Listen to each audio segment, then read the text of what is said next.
Pokiaľ sa nepodriadite môjmu veleniu a mojej kontrole, ostanete kokoti, všetci do etéru. Na Facebooku a tak ďalej. Takže on chce riešiť nie príčinu, ale následok. Áno. Pán Uhrík, Áno. pán Uhrík, viete, prečo tí ľudia sú tam?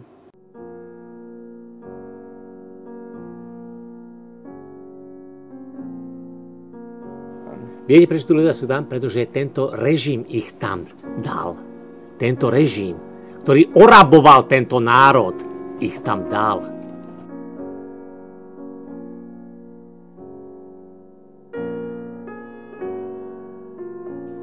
Preto sú tam. A treba riešiť tento režim najprv a potom následok. Takže ja ešte dám pánovi Uhríkovi, aby mi odpovedal. Keď napíšte Uhríkovi, Milan Uhríkovi, že ja som mu napísal správu. Ohľadom tohoto ja sa s ním chcem rozprávať. Ak sa bude skovávať a utekať, je to jeho koniec. Koniec Uhríka.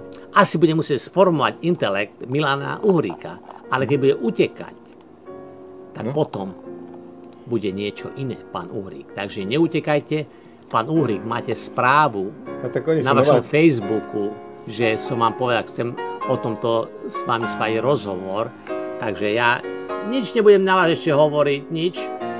Kontaktujte ma čím skôr, chcem spraviť s vami rozhovor, odpíšte mi čím skôr, odložte všetko bokom a nájdete si čas na mňa. Keď odmietne spraviť so mnou rozhovor, Milan Uhrík si piči. Toto vám hovorím po dobrodky. Ešte som nikto nenazval kokotom. Takže buďte rád.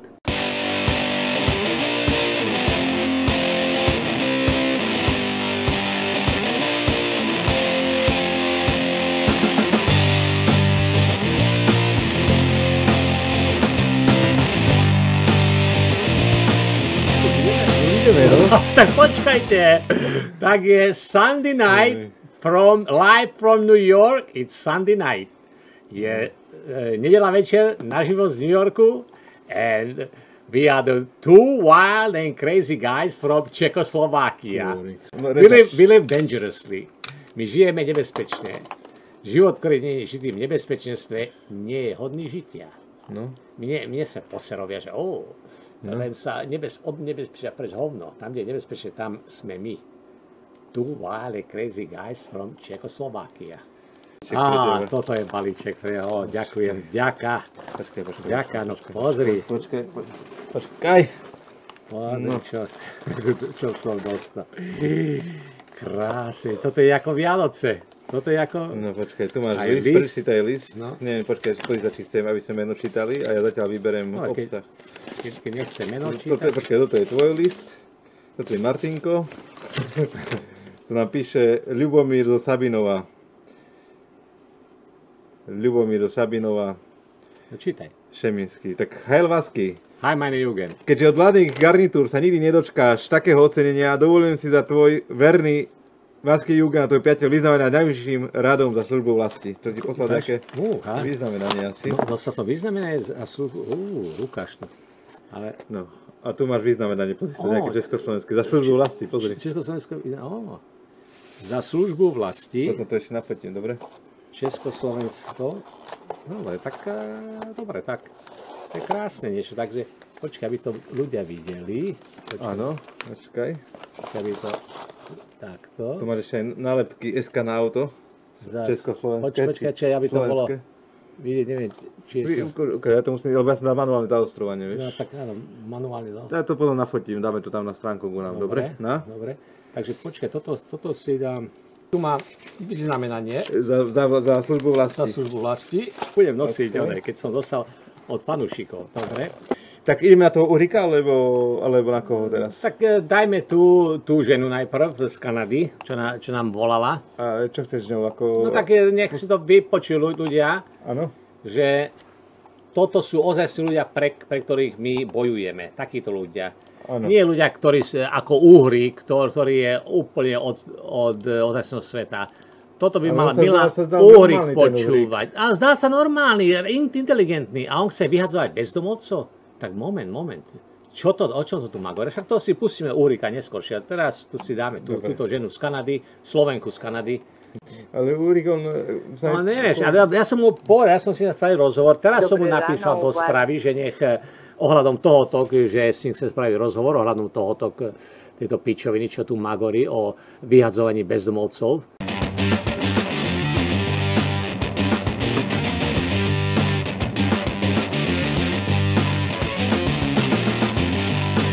Pustíme si toto z Kanady. Dobré ráno u vás, ja volám z Kanady, som Československá, žijem v Kanade. Odišla som 1968, keď Rusi prišli, nemala som iné východisko, som bývala vedľa ruského konzulátu a strieľali do našho okna s tankami, tanky, neviem už dobre všetko povedať, vojenské tanky.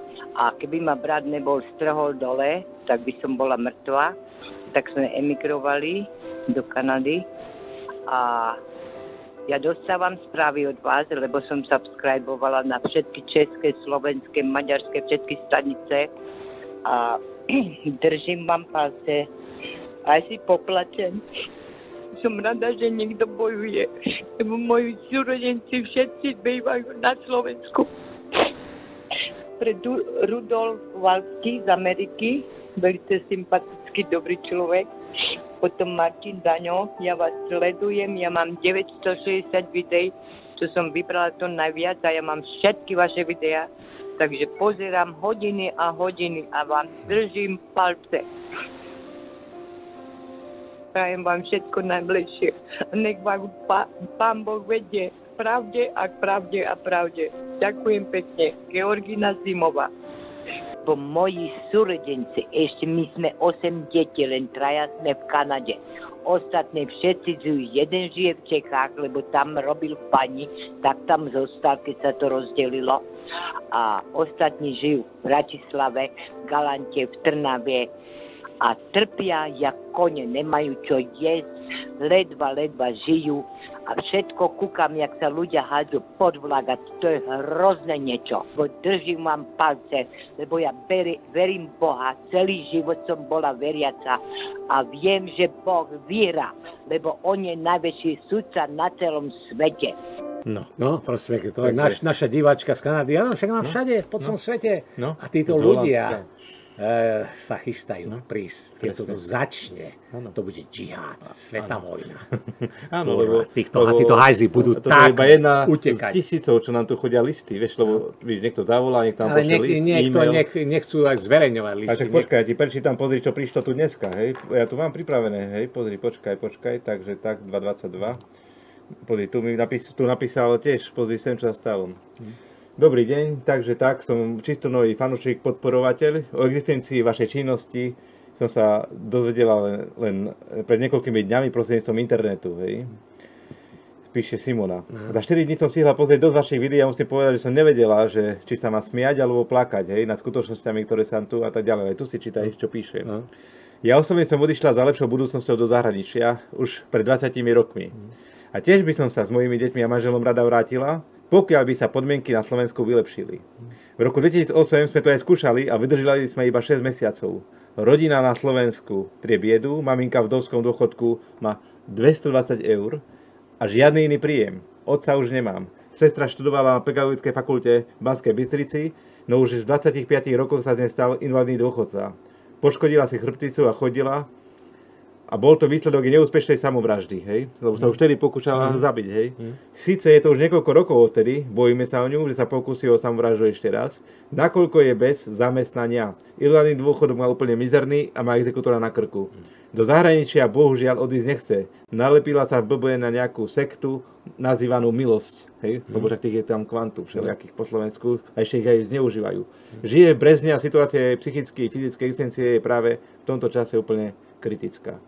Chcem povedať ale toľko, že som nadšená, že existujú sa ľudia ako vy, ktorým na srdci leží budúcnosť obyčajných ľudí na Slovensku a ktorí bojujú za nás všetkých. Nechápem stále, koľko svinstva sa za tých pár desiatok rokov na Slovensku narobilo.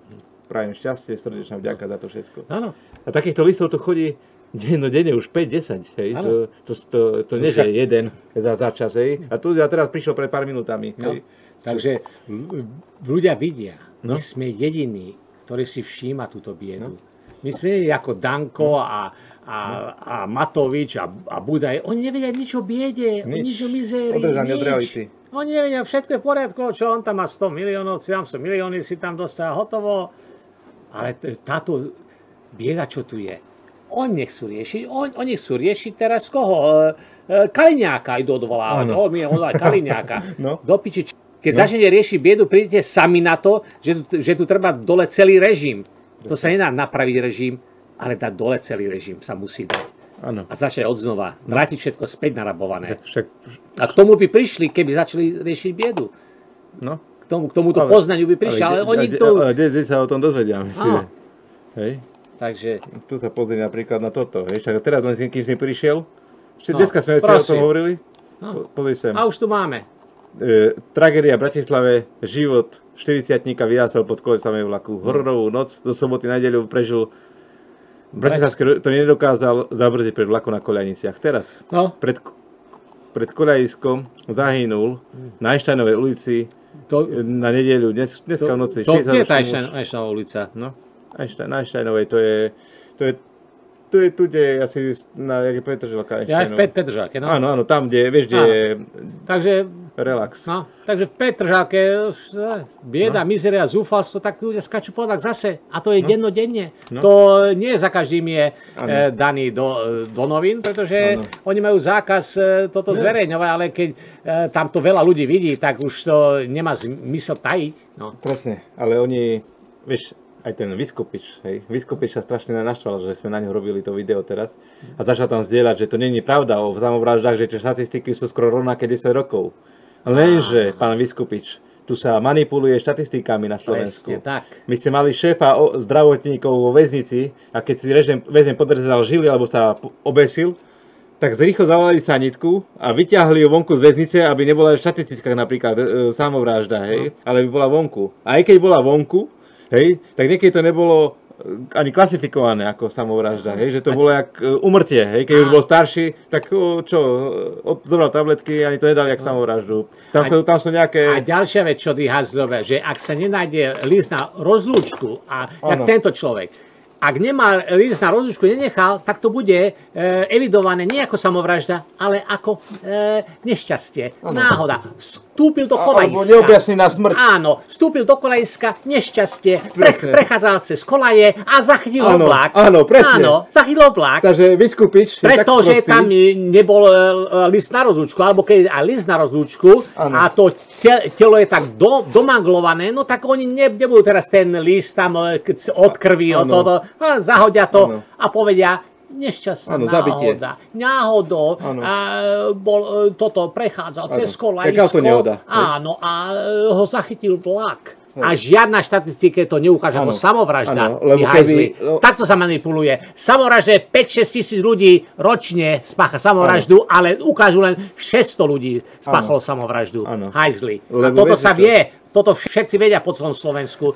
No, ale Vyskupič, to nič není. Lebo keby vyskočili štatistiky samovražd, že napríklad toho roku oproti minulému tí stupne o 20, 30, 50%, tak hneď to nabehnú komisári z Európskej únie, čo sa to deje. Hej? Takže oni naschvál... Oni to musia držať dole všelijakými podvodnými spôsobmi a tak to ukážu, štatistika nič nie. Hajzli, fašisticky. Počkajte, my vám dáme štatistika. Ja ti ukážem teraz napríklad, keď mi napadá, to je rovnaký príklad, jak bola reklama na píte vodu z vodovodu. To som tu už raz hovoril, ale ešte raz to pripomeniem. Píte vodu z vodovodu, to boli také reklamné kampane pár rokov dozadu a mne šlo do hlavy, prečo by niekto mal platiť za pitie zdravej vody z vodovodu. No tu si pozri, pozri si túto kravinu a tu hneď vysvetlím. No, pusti to. Počkaj, webpage, OK. A teraz si pozri túto kravinu. Počkaj. Aha, počkaj. Musím to ale nakopírovať. Ctrl-C. A teraz ti to hneď predvediem v plnej paráde, aby ľudia chápali, aký podvod sa tu na nás deje. Hej. A to je to isté s samovraždami. Hop, ideme na to. Pijem zdravú vodu, nápoj z vodovodu. Viete, čo nám deti z celého sveta môžu závidieť? Nápoj z vodovodu, lebo je zdravý, chutný, lacný. A mama nemusí zbytočne vláčiť ťažké fľaše z obchodu. Pijem zdravú vodu, nápoj z vodovodu. Odporúča Ministerstvo zdravotníctva Slovenskej republiky. No prosím. No, ale vieš, koľko multimiliónov tam išlo na tieto reklamy? A my, na nemocnice nie sú peniaze, ale na propagáciu čistej vody sú. A vieš prečo? Ja som nikdy nechápal, na čo propagovať vodu z vodovodu. A potom ja som išiel do detailu a nakoniec som to zistil. Spotreba vody na Slovensku klesla na rizikovú hranicu, hej? Lebo Svetová zdravotnícka organizácia určila hranicu určitú, možno 80-90 litrov na osobu na rok, alebo na mesiac, alebo jak to bolo, hej? Či na deň? Na mesiac. Tuto, ja som písal na to článok, ktorý pred 10 rokmi som písal na to článok. Hneď to pozriem. A keby sme klesli pod túto hranicu, tak hneď tu nabehnú komisári a sa dostáva slovenská krajina do zoznamu rizikových krajín, kde sa šíria infekcie, choroby a všetko.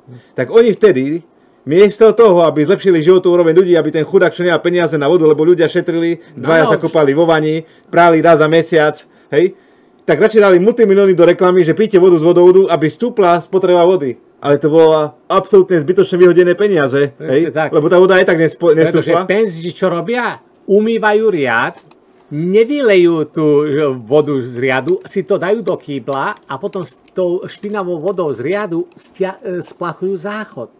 Ano. A už sa nekúpu, už miesto, aby sa kúpali, zoberú špongiu a tak sa penzisti umývajú. Áno. Už nemôžu sa kúpať, a kedysi predtým, keď nebolo všetko túto, keď sme neboli kolónia, že sa kúpila, kedy chceli, neboli merače vody v bytoch, nebolo merače teplej vody, nebolo merač studenej vody, nebol merač tepla. Každý si pustil vodu, koľko potreboval. Pretože sme mali na to. A mali sme na to preto, že tu sa nevysávali výsledky práce tohto národu von za hranice. A dneska nič. Keď jedine teplú vodu, čo penzisti si dajú na svoju tvár, viete kedy? Keď idú do shopping center, tam idú do Euroway, alebo idú do toho, tam do Carrefour, alebo jak sa tie obchodné centra, tam idú, tam si pustia teplú vodu a s teplou vodou si umyjú tvár. Áno. Ale doma nie. Presne. Takto šetria. A takto šetria. No. A keď sa náhodou okúpu, oni tú vodu z vani nevypustia. Nie. Oni s tým potom umývajú alebo dlášku, alebo splachujú záchody a tak ďalej. Vážení. Takto sa manipulujú štatistiky proste, hej? Že aby sme sa nedostali na rizikovú hranicu Svetovej zdravotníckej organizácie, tak milióny pôjde ako dôvod na primitívne reklamy. To je katastrofické zabíjanie ľudí, však čo sme mali v tom videu, čo som dal teda najnovšie, tam Harabin hovorí o tých 3 až 5 tisíc ľudí, ktorí zbytočne zomrú v nemocniciach. Áno. Proste, keby dostali patričnú opateru a minister mali na tejto vlády, minister ten druhý komentoval, však to potom aj sem seknem, čo Harabin hovorí, nebudem to opakovať. Nikto nevyšetruje to, jak ty si povedal, aj Kiska to povedal vo vianočnej reči, novoročnej, aj teraz to kto povedal, že liečiteľné choroby, že ľudia, čo zomierajú. Veď toto je horor. Ja som sa chystal, že to viackrát aj napíšem na Facebook, lenže mám toľko vecí a musím toľko písať, ale mne to nevadí, hej? Lebo ja som naučený robiť. Ja som o 4 ráno stával s otcom na rolu, ako malý chlapec, 12-ročný. No a zaregistroval som vyjadrenie ministra Druckera, že navštívil nemocnice na Slovensku a zistil, to bolo ako ohromné zistenie, čo celý národ už dávno vie. Ale dobre, aspoň to zistil. Že ročne zomrie zbytočne, to povedal pán minister. Nie ja, ani nie kotolník nejaký. Hej, aj prácu týchto ľudí si vážim, lebo môj otec ako roľník robil aj kotolníka, aby zarobil na naše štúdia, hej. No, tak viete, čo to je? 3 až 5 tisíc, keď zoberete len 5 rokov dozadu, a keď zoberieme najnižšiu sumu, ním odhadovanú, to je 15 000 ľudí zbytočne zomrelo. Bol spáchaný trestný čin ubliženia na zdraví z nedbanlivosti, lebo oni nemali zomrieť. Presne tak. Nie úmyselne, ale z nedbanlivosti. Ale... A ďalšia vec je.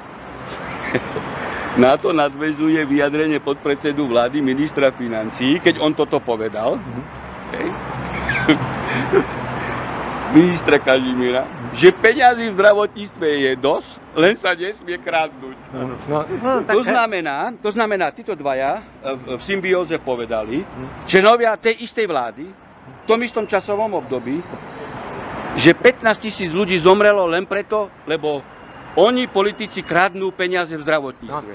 Toto povedali, oni toto povedali. A pán generálny prokurátor Čižnár ja nechcem rozprávať už to isté, sa zabáva mediálne nitrianskou bitkou barovou, opitým slotom, či má ísť do väzby, alebo nemá ísť do väzby, exekútorom, teda vyšší súdny úradník, ktorý postupoval správne a podľa zákona na pokyn predsedu súdu, aj predsedu senátu, a keby to neurobil, hej, tak by ho odvolali. Hej, nechcem sa to... Ale generálny prokurátor, veď keď toto počul, tak mal okamžite zasadať celá generálna prokuratúra, vyšetrovaciu komisiu, zmapovať všetkých mŕtvych zbytočne a zmapovať všetky zlodejiny, o ktorých hovoril pán, a trestne stíhať ľudí. Veď 15 000 ľudí zomrelo zbytočne. To je vykinožovanie, ale to ešte, počkajte, toto je to v nemocniciach, ale plus ešte zomiera ročne 14-15 ľudí takých, čo nemajú na lieky. Takže to sú... Tam som nevidel Žitňansku, že taká, keď sa dostane. Ja vás bojí.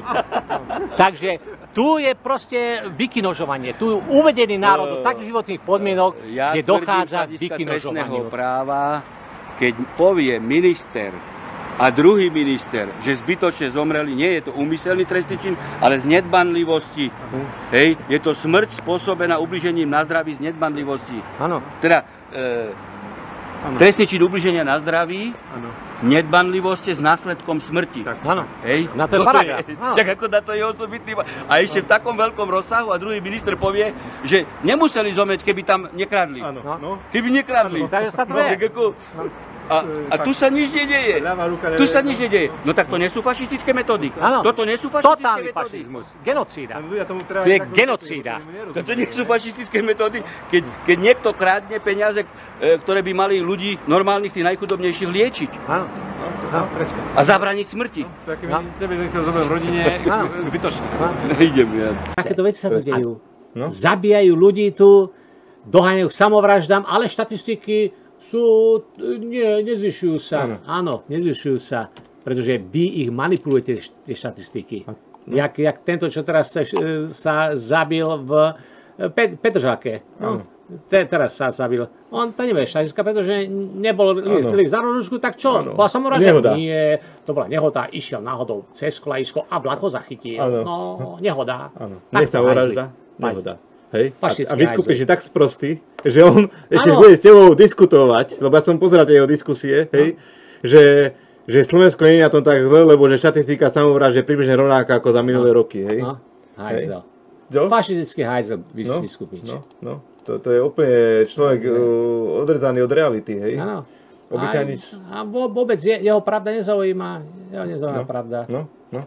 Takže tak, toto o tom, že tie samovraždy sú vlastne samovraždy, ale klasifikované ako nehody, hej? Takže toto sa treba pozrieť, hej? A potom tu každý si myslí, že je to dobré, tak jak s tými drahými autami, čo sme teraz ukazovali. Prídu tu teraz euroúradníci a jak uvidia, že každý slovenský úradník má najnovšie, najdrahšie auto, Audi, BMW, Mercedes, hej? Že sme tu druhé Švajčiarsko, ne? Áno, však toto je ako, a vidia v Bratislave, tam bezdomocov vyhodia, tam nikde bezdomocov, žiadne bezdomovci, krásne auta tu majú títo, jak sa tu na Slovensku majú dobre. Neuveriteľné, takéto klamstvo, rozumieš, podvody na každom kroku. Sa, toto bude vyúčtované a v krvi to bude vyúčtované. Vaše mŕtvoly tuto. Ale pozri tu tento Kotlebov, hej. Ale ja ho považujem stále za slušného a ja tiež, ja nechcem ešte na ňo ísť. Áno. Ale tohoto Milana Úrika... Ale tu je ten následok toho vlastne, ako predpripraviť. Ja už som s Milanom Úrikom mu teraz napísal, že si spraví rozhovor ohľadom tohoto. Nebudem teraz ale môže príde k rozumu. Keď odmietne spraviť so mnou rozhovor, Milan Uhrík si piči. Áno. Vidíš, tu je Kotlebovec Uhrík, chce vytlačiť bezdomovcov zo staníc. Polícia je vraj bezmocná a on verí, že to bude s ich pomocou ako v Číne. Cestujúcim vlakom alebo autovom sa môžu stretávať s obrazom polihujúcich ľudí na lavičkách, ktorí svojou prítomnosťou, zjavom, vôňou môžu obťažovať okolie. O takýchto ľuďoch sa na sociálnej sieti porozprával poslanec Milan Uhrík. Má vraj riešenie, ako ich zo staníc vytlačiť. Na Facebooku a tak ďalej. Takže on chce riešiť nie príčinu, ale následok. Áno. Pán Uhrík, viete, prečo tí ľudia sú tam? Áno. Viete, prečo tí ľudia sú tam? Pretože tento režim ich tam dal. Tento režim, ktorý oraboval tento národ, ich tam dal. Preto sú tam. A treba riešiť tento režim najprv a potom následok. Takže ja ešte dám pánovi Uhríkovi, aby mi odpovedal. Keď napíšte Uhríkovi, Milan Uhríkovi, že ja som mu napísal správu. Ohľadom tohoto ja sa s ním chcem rozprávať. Ak sa bude skovávať a utekať, je to jeho koniec. Koniec Uhríka. Takže ja nechcem ísť na neho, akože poviem dobre, nemá sformovaný intelekt. Presne ako som ja formoval intelekt Mariana Mišuna. A Mišun je špička. Áno, a Mišun dneska dostal rozum. Si pozrite to video na mojom kanáli, formovanie intelektu Mariana Mišuna. A tam tiež hovorí, a prečo cigáni smrdia? A prečo sa nesmrdia? No smrdia preto, že sa nemajú kde okúpať. Tam som to vysvetlil. No. Takže asi bude musieť sformovať intelekt Milana Uhríka. Ale keď bude utekať, tak potom bude niečo iné, pán Uhrík. Takže neutekajte. Pán Uhrík, máte správu na vašom Facebooku, že som vám povedal, chcem o tomto s vami spraviť rozhovor. Takže ja nič nebudem na vás ešte hovoriť, nič. Poďte, kontaktujte ma. Čím skôr chcem spraviť s vami rozhovor ohľadom tohoto, čo ste tam popísali.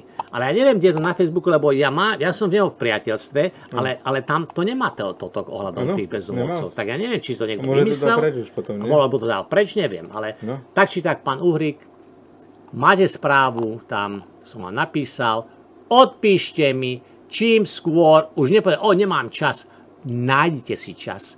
Odložte všetko bokom a nájdete si čas na mňa. Toto vám hovorím po dobrodky. Ešte som nikto nenazval kokotom. Ano. Takže buďte rád. Takže ináč, pán Uhrík mi ešte neodpovedal, takže napíšte pánovi Uhríkovi, že som mu napísal do správy, že nech mi odpovie rozhovor ohľadom tých bezdomovcov, čo chce vyhadzovať zo staníc. Tak napíšem ostatný, lebo on takto, viete, aby vedel, že vás to zaujíma. Poslednú poznámku Vaskému. Dobrý tip dal na tú knihu The Axis Rule of Occupied Europe. Ja som tú knihu kúpil.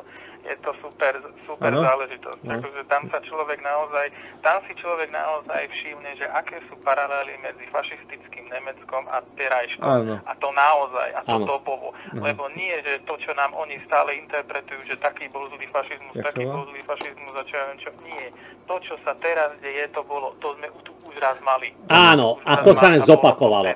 A ľudia to nechápu. Preto som tú knihu dal. Jak sa to volá? Axis...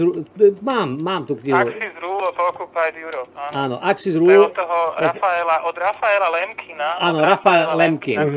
Áno, ukážem tiež.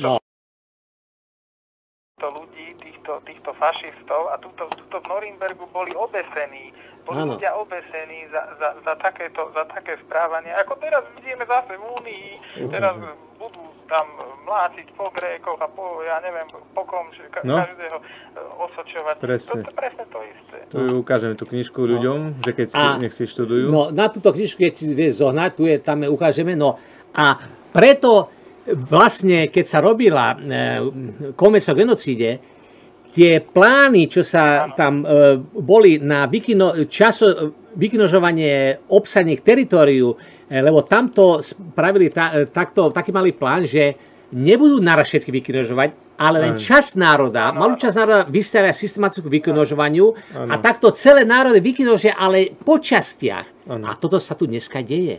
To tu máme na Slovensku, že časť národa je vystavená tomu vykinožovaniu. V tej knihe, pozrite si tam túto knihu. Prečítal, a v tej knihe je celkom jasne napísaná jedna kritika, a to tá, že tí spojenci, teda tí víťazi v tej vojne, hej, akože Američania, Briti a títo a Sovietský zväz, oni si do tej definície tej genocídy zapísali to, čo sa im hodilo, a to, kde sa videli sami seba, vieš, akože tej ekonomickej, tak to tam nedali. Ale to tam dali, to je to, že počkaj, to tam je článok 2, písmeno C. Nie, takto. Je to tam, ale oni to taja. Oni to taja. Článok na písmeno C taja. O tom sa s nikým nebavia. Len o tom článku 1 sa bavia, ale v konvencii o genocíde je článok 2 písmeno C o tej ekonomickom vykinožovaní. To tam je. To je to krása, že to existuje.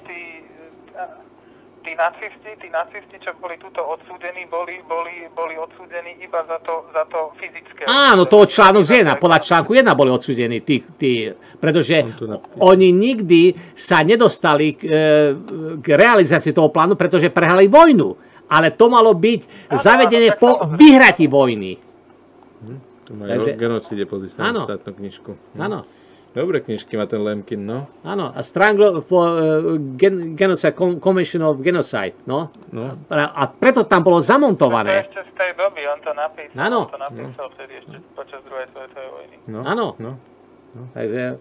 Dobre, super. No vidíte, také typy na knižky a ja si to pozriem. Lebo ja toto všetko ovládam, ale ľudia to neovládajú také, čo tu Vasko rozpráva o genocíde, o tom to rozprávam. Títo hajzli idú dole. Obnovíme Československú sociálnu republiku, chlapci idú s nami, vrátime všetko narabovené späť a začneme odznova, vážení. Týchto 25 rokov rabovania stačilo. Všetko sa vráti, a keď to má byť hlavne gulometu, tak to pôjde z hlavne gulometu. Toto je kriminálny režim a tento režim pôjde dole.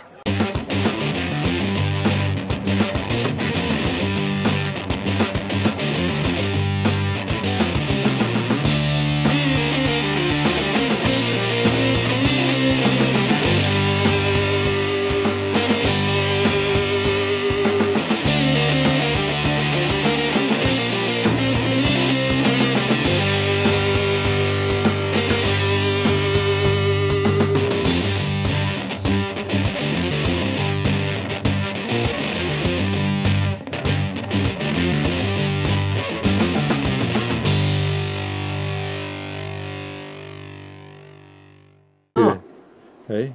Takže... Tu sa pozrie napríklad na toto, vieš. A teraz len kým si prišiel. Dneska sme o tom hovorili. Pozri sem. A už tu máme. Tragédia v Bratislave, život 40-tníka vyjásal pod kolesami vlaku. Hororovú noc do soboty na nedeľu prežil. Bratislavský to nedokázal zabrzdiť pred vlakom na Koľajniciach. Teraz pred Koľajiskom zahynul na Einsteinovej ulici na nedeľu, dneska v noci. To je tá Einsteinová ulica? No. Na Einsteinovej, to je tu, kde asi na Petržalka Einsteinova. Ja v Petržalke, no. Áno, tam, kde, vieš, kde je relax. No, takže v Petržalke bieda, mizeria, zúfalstvo, tak ľudia skačú po vlak zase. A to je dennodenne. To nie za každým je daný do novín, pretože oni majú zákaz toto zverejňovať, ale keď tam to veľa ľudí vidí, tak už to nemá zmysel tajiť. No. Presne, ale oni, vieš, aj ten Vyskupič sa strašne naštval, že sme na ňo robili to video teraz a začal tam zdieľať, že to není pravda o samovraždách, že tie štatistiky sú skoro rovnaké 10 rokov.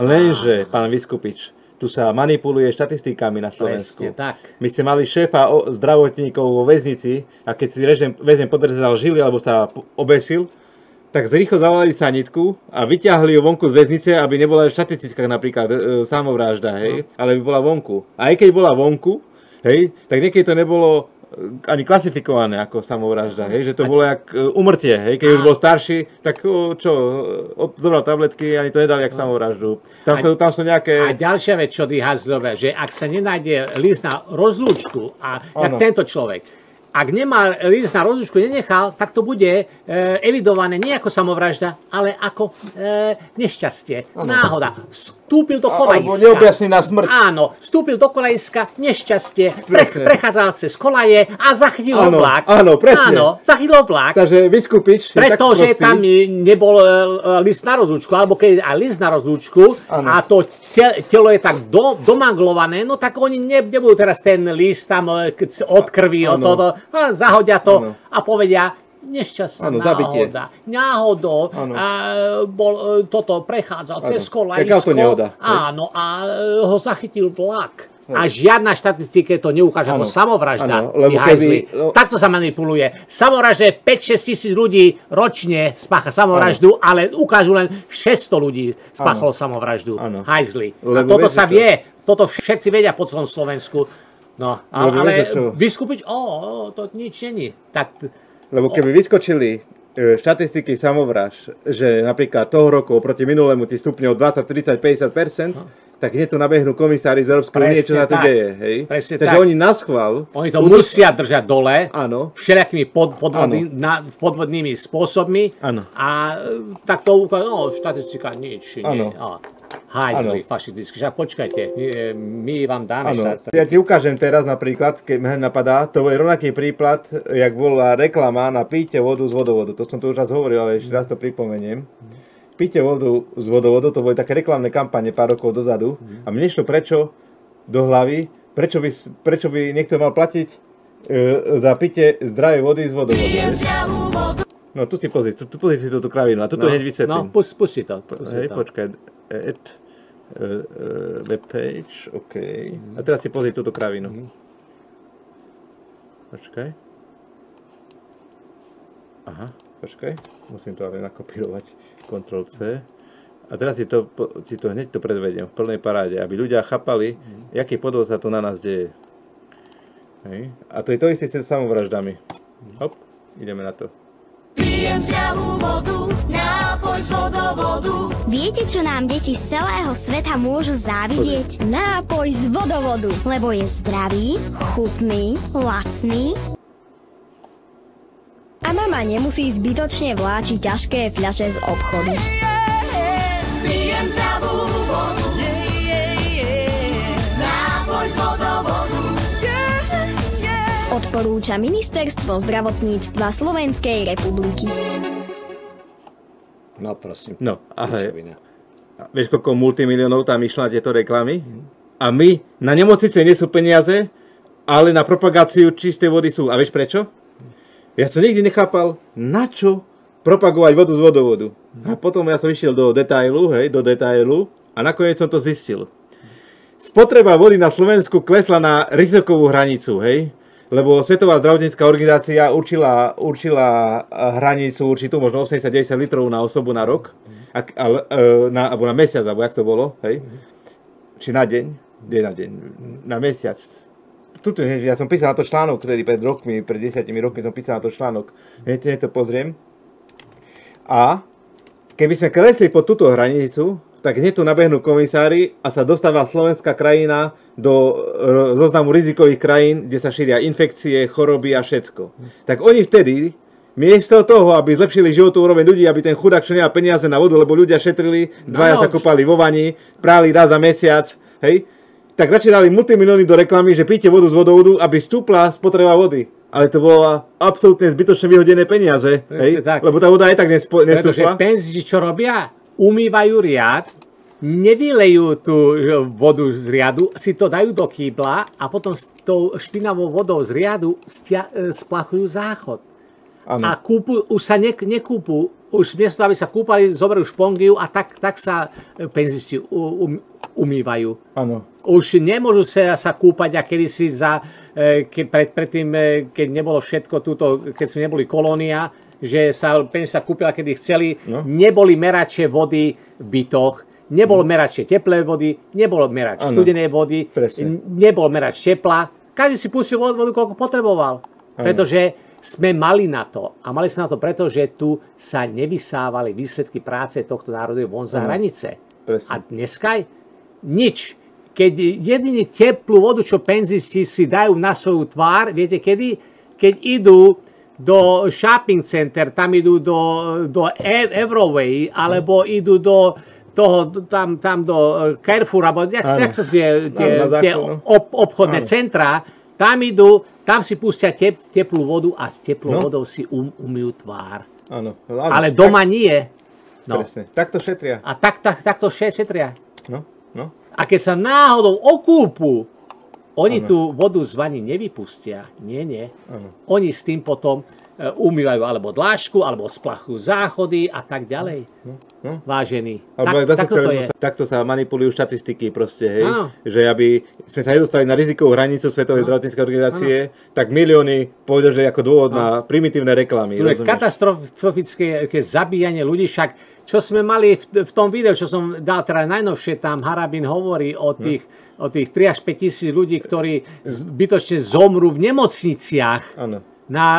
Proste, keby dostali patričnú opateru a minister mali tejto vlády, minister ten druhý komentoval, však to potom aj sem seknem, čo Harabin hovorí, nebudem to opakovať. Nikto nevyšetruje to, jak ty si povedal, aj Kiska to povedal vo vianočnej reči, novoročnej, aj teraz to kto povedal, že liečiteľné choroby. Že ľudia, čo zomierajú. Veď toto je horor. Ja som sa chystal, že to viackrát aj napíšem na Facebook, lenže mám toľko vecí a musím toľko povedávať, písať, ale mne to nevadí, hej? Lebo ja som naučený robiť. Ja som o 4 ráno stával s otcom na rolu, ako malý chlapec, 12-ročný. No a zaregistroval som vyjadrenie ministra Druckera, že navštívil nemocnice na Slovensku a zistil, to bolo ako ohromné zistenie, čo celý národ už dávno vie. Ale dobre, aspoň to zistil. Že ročne zomrie zbytočne, to povedal pán minister. Nie ja, ani nie kotolník nejaký. Hej, aj prácu týchto ľudí si vážim, lebo môj otec ako roľník robil aj kotolníka, aby zarobil na naše štúdia. Hej. No,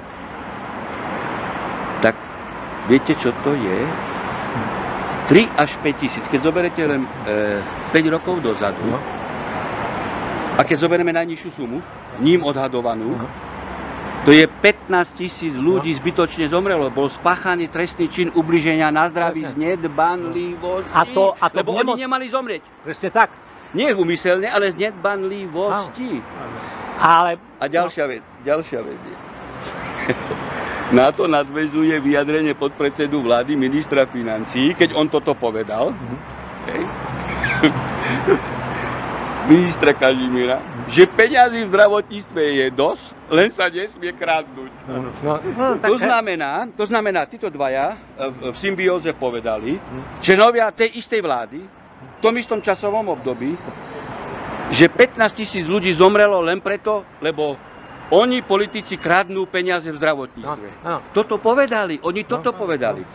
A pán generálny prokurátor Čižnár ja nechcem rozprávať už to isté, sa zabáva mediálne nitrianskou bitkou barovou, opitým slotom, či má ísť do väzby, alebo nemá ísť do väzby, exekútorom, teda vyšší súdny úradník, ktorý postupoval správne a podľa zákona na pokyn predsedu súdu, aj predsedu senátu, a keby to neurobil, hej, tak by ho odvolali. Hej, nechcem sa to... Ale generálny prokurátor, veď keď toto... Pustíme si toto z Kanady. Dobré ráno u vás, ja volám z Kanady, som Československá, žijem v Kanade, odišla som 1968, keď Rusi prišli, nemala som iné východisko, som bývala vedľa ruského konzulátu a strieľali do našho okna s tankami, tanky, neviem už dobre všetko povedať, vojenské tanky, a keby ma brat nebol strhol dole, tak by som bola mŕtva. Tak sme emigrovali do Kanady a Ja dostávam správy od vás, lebo som subscribovala na všetky české, slovenské, maďarské, všetky stanice a držím vám palce. Aj si poplačem. Som rada, že niekto bojuje, lebo moji súrodenci všetci bývajú na Slovensku. Rudolf Valský z Ameriky, veľmi sympatický, dobrý človek. Potom Martin Daňo, ja vás sledujem, ja mám 960 videí, čo som vybrala to najviac a ja mám všetky vaše videá. Takže pozerám hodiny a hodiny a vám držím palce.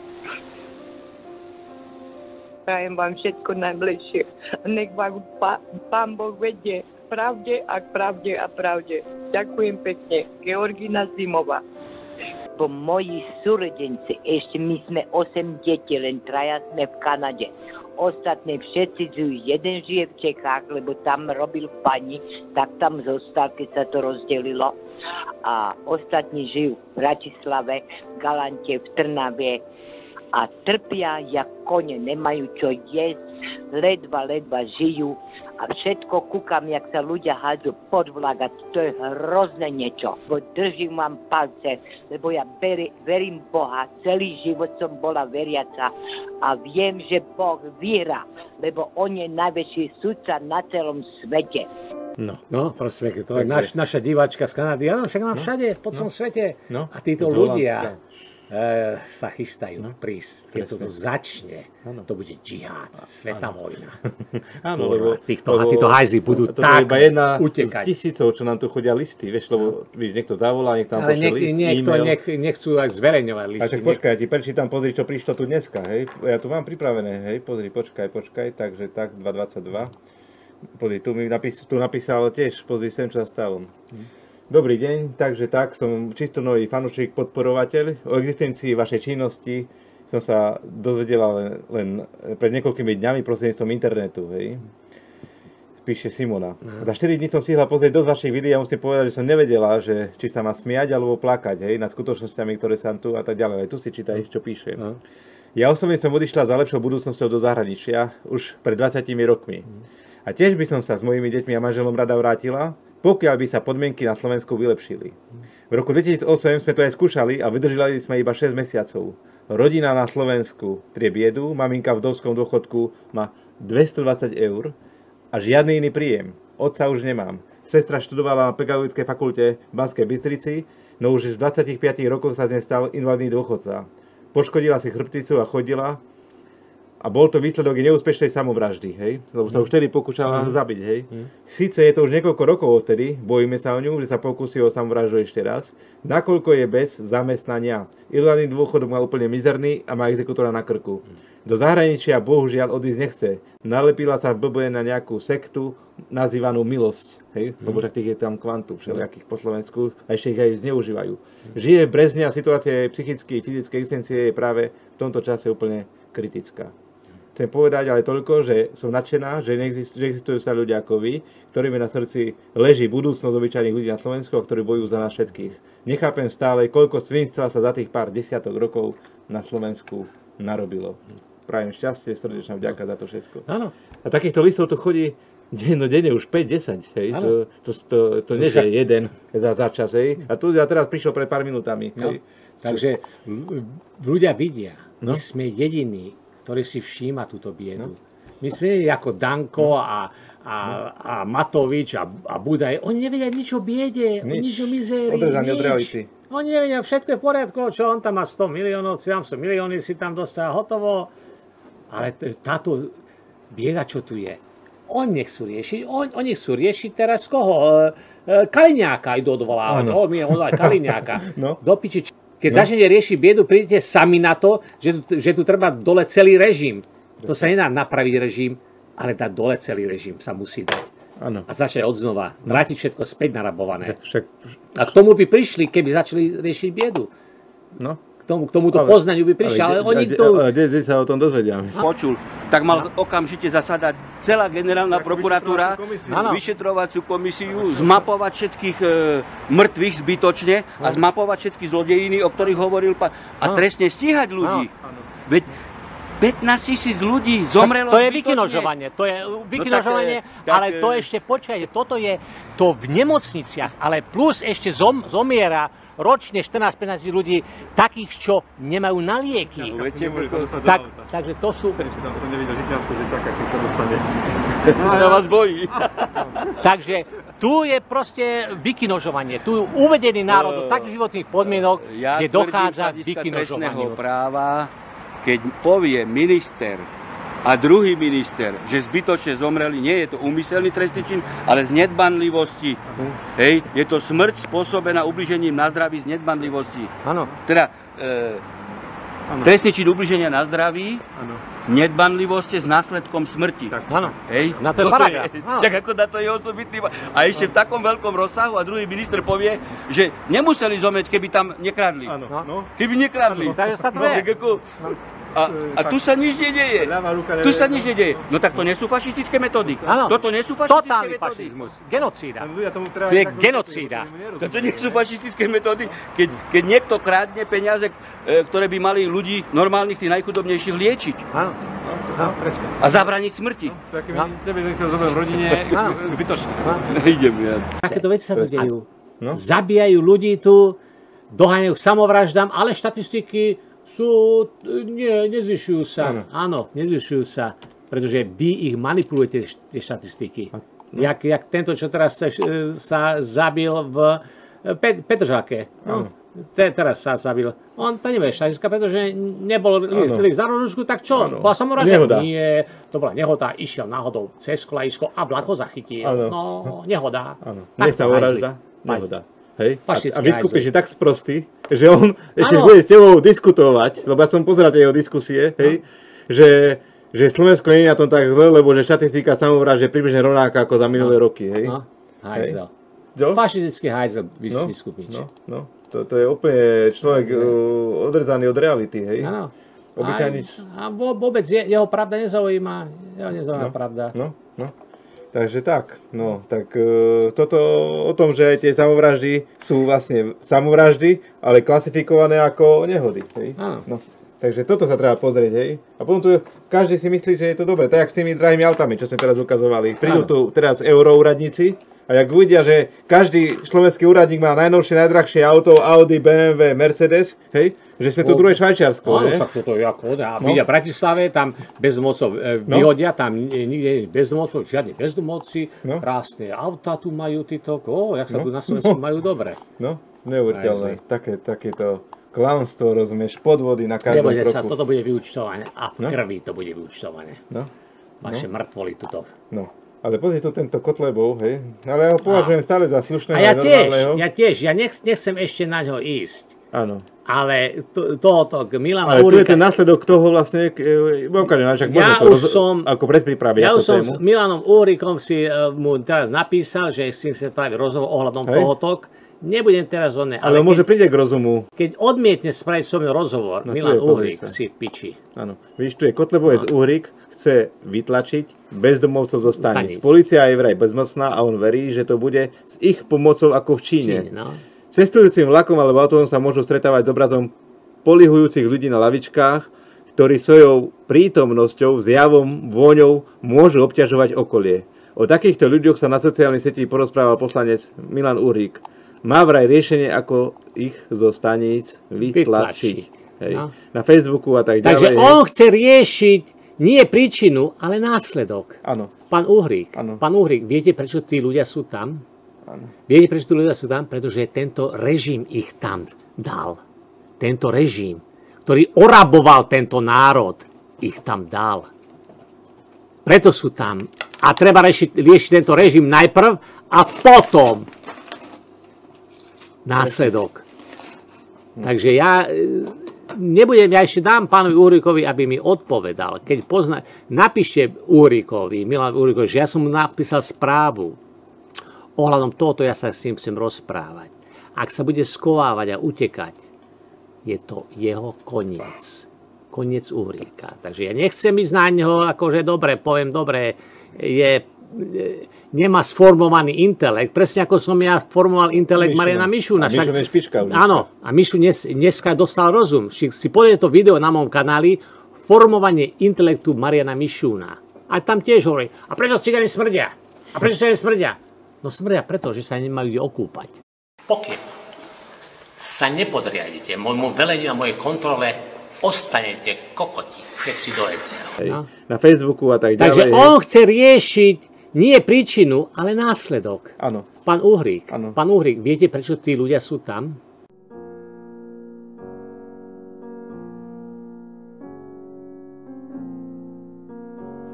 Viete, prečo tí ľudia sú tam? Pretože tento režim ich tam dal.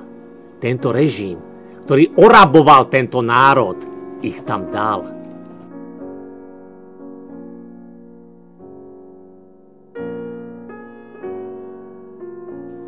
Preto sú tam. A treba riešiť tento režim najprv a potom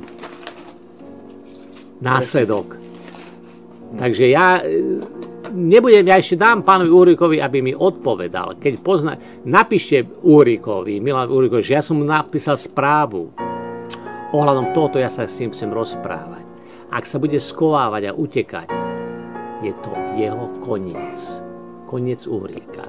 Asi bude musieť sformovať intelekt Milana Uhríka, ale keď bude utekať, tak potom bude niečo iné, pán Uhrík. Takže neutekajte, pán Uhrík, máte správu na vašom Facebooku, že som vám povedal, chcem o tomto s vami spraviť rozhovor, takže ja nič nebudem na vás ešte hovoriť, nič. Kontaktujte ma čím skôr, chcem spraviť s vami rozhovor, odpíšte mi čím skôr, odložte všetko bokom a nájdete si čas na mňa. Keď odmietne spraviť so mnou rozhovor, Milan Uhrík si piči. Toto vám hovorím po dobrodky. Ešte som nikto nenazval kokotom. Takže buďte rád.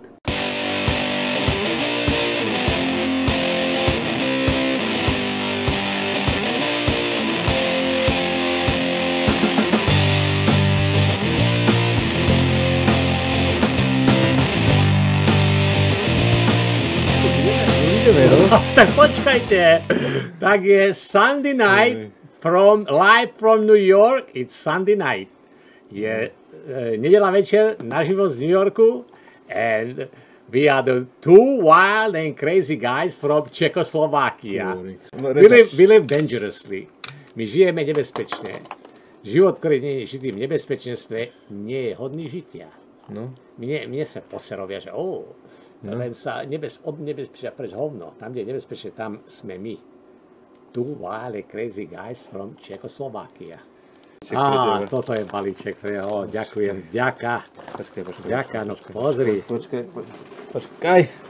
Pozri, čo som dostal.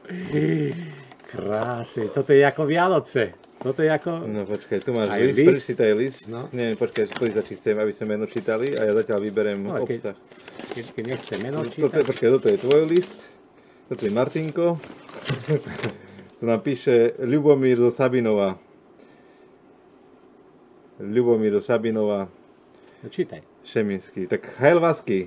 Hi, meine Jugend. Keďže od vládnych garnitúr sa nikdy nedočkáš takého ocenenia, dovolujem si za tvoj verný Vasky Jugend a tvoj priateľ vyznamenať najvyšším radom za službu vlasti. To ti poslal také vyznamenanie asi. No, dostal som vyznamenanie za službu.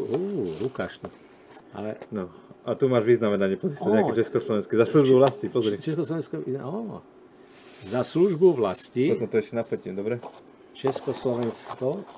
Dobre, tak to je krásne niečo, takže počkaj, aby to ľudia videli. Áno, počkaj. Aby to takto. Tu máš ešte aj nálepky SK na auto. Československé. Počkaj, aby to bolo... Vidieť, neviem, či je to... Ja to musím, lebo ja som dal manuálne zaostrovanie, vieš. No tak áno, manuálne zaostrovanie. Ja to potom nafotím, dáme to tam na stránku ku nám, dobre? Dobre, takže počkaj, toto si dám... Tu má vyznamenanie. Za službu vlasti. Za službu vlasti. Budem nosiť, keď som dostal od fanúšikov, dobre. Tak ideme na toho Uhríka, alebo na koho teraz? Tak dajme tú ženu najprv z Kanady, čo nám volala. A čo chceš s ňou? Ako... No tak nech si to vypočujú ľudia, že toto sú ozajstní ľudia, pre ktorých my bojujeme. Takíto ľudia. Ano. Nie ľudia, ktorí ako Uhrík, ktorý je úplne od ozajstného sveta Toto by mal Milan Uhrík počúvať. A zdá sa normálny, inteligentný. A on chce vyhadzovať bezdomovcov? Tak moment. O čom to tu má govoriť? Však to si pustíme Uhríka neskôršie. Teraz tu si dáme túto ženu z Kanady, Slovenku z Kanady. Ale Uhrík, on... No nevieš, ale ja som mu povedal, ja som si spravil rozhovor, teraz som mu napísal do správy, že nech ohľadom tohoto, že si chce spraviť rozhovor, ohľadom tohoto, tejto pičoviny, čo tu má govoriť o vyhadzovaní bezdomovcov.